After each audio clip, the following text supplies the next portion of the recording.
दोस्तों, आज की कहानी है बहू तुम्हारा इंजीनियर पति मेरा बेटा भी है। दोस्तों, कहानी शुरू करने से पहले अगर आपने चैनल को सब्सक्राइब नहीं किया हो तो कर लीजिए ताकि आपके पास पहुंच सके हर नया वीडियो। ये लो माँ, इस महीने की सैलरी। जैसे ही कमल ने अपनी सैलरी मधुरिमा के हाथ में पकड़ी वैसे ही माँ खड़ी गोपी की त्योहारियां फिर से एक बार सट गई और वह एकदम से तनतना कर अंदर चली गई। जबकि मधुरिमा घर खर्च और दूसरी जरूरत घर का पैसा निकाल कर गोपी को ही सारा पैसा पकड़ा देती थी। मधुरिमा गोपी को आवाजी लगाती रह गई, लेकिन गोपी ने एक ना सुनी। मधुरिमा समझ गई कि बहू को कमल का मधुरिमा के हाथ में अपनी सैलरी देना बिल्कुल भी नहीं भाता, लेकिन क्या करे वह भी। कमल सीधे ऑफिस से आकर उसके हाथों में ही सैलरी पकड़ा देता। पिछले 6 महीने से यही हो रहा था। जब से गोपी इस घर की बहू बनी तब से आज मधुरिमा को गोपी का ये व्यवहार बिल्कुल भी अच्छा नहीं लगा, क्योंकि वह तो तुरंत वह पैसा गोपी के ही हाथों में पकड़ा देती थी। आज उसने गोपी के कुछ बात करने की ठानी ली और थोड़ी देर बाद जब गोपी साई लेकर बाहर आई तो मधुरिमा से रह ही नहीं गया और वह पूछी बैठी, गोपी बेटा एक बात बताओ कि जैसे ही कमल महीने की सैलरी मेरे हाथों में पकड़ाता है तुम इतना गुस्सा क्यों जाती हो? मम्मी जी, हर पत्नी की इच्छा होती है कि उसका पति सैलरी उसके हाथ पर लाकर रखे, अपनी माँ के हाथों पर नहीं। मेरा पति इंजीनियर है फिर भी मेरे हाथ में कुछ नहीं पकड़ाता।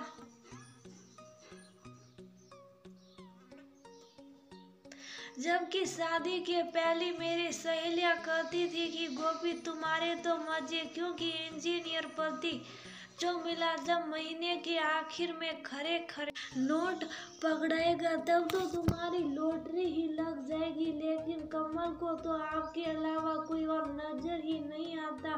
गोपी कमल की ओर देखकर सीढ़ते हुए बोली, और गोपी बेटा मेरी इच्छाओं का क्या, एक माँ की भी तो इच्छा होती है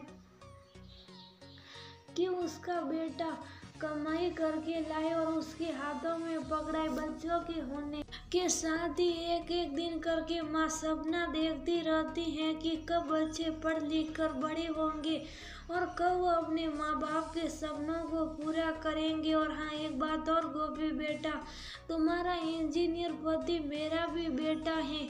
ये कहते हुए मधुरिमा की आंखें झिलमिल हो रही थी।